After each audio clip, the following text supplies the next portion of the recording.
A bird takes flight before the dawn.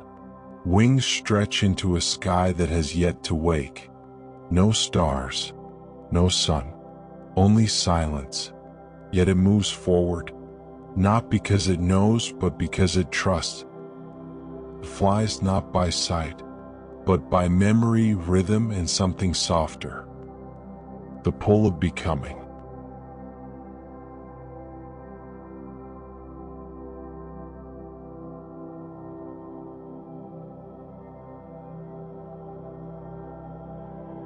How do we move forward when we cannot see what lies ahead?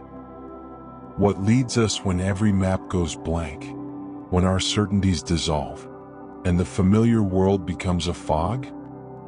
There are moments in every life when the lights go out, not outside, but inside, and we are asked to continue, to fly, even then. This is not blindness. This is the beginning of a different kind of seeing.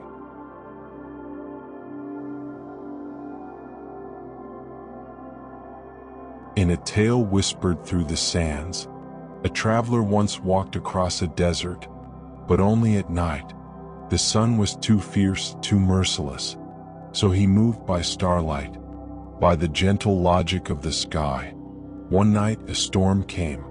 Clouds veiled the stars. The moon disappeared. There was no horizon.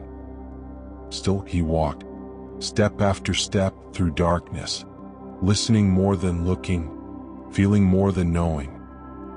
When dawn finally broke, he found himself not lost, but arrived, not because he saw the way, but because he trusted the night to carry him.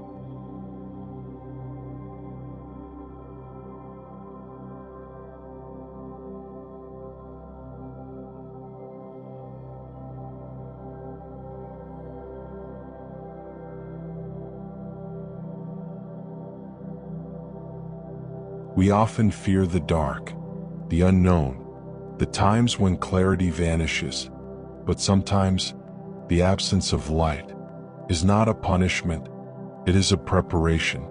Darkness is not the end of sight, it is the beginning of vision, a subtler kind, a vision shaped not by the eyes, but by the heart and the soul.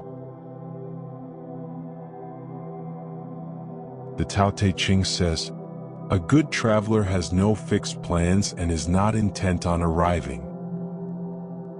There is a compass within us that doesn't point north. It points inward, not toward destinations, but toward presence. It speaks not in commands, but in whispers. Only when all other voices fade do we begin to hear it. Only in stillness do we feel its pull. The Stoics taught us that we cannot control the winds, but we can adjust our sails. They taught us to find calm in the eye of the storm, to act rightly even when the outcome is unclear. Faith for them was not belief without reason.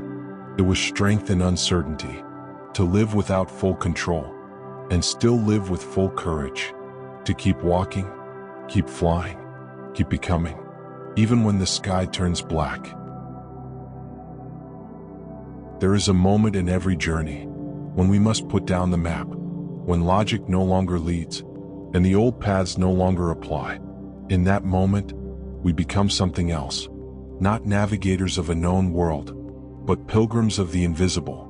To fly blind is not a failure, it is the sacred act of trusting something greater than certainty.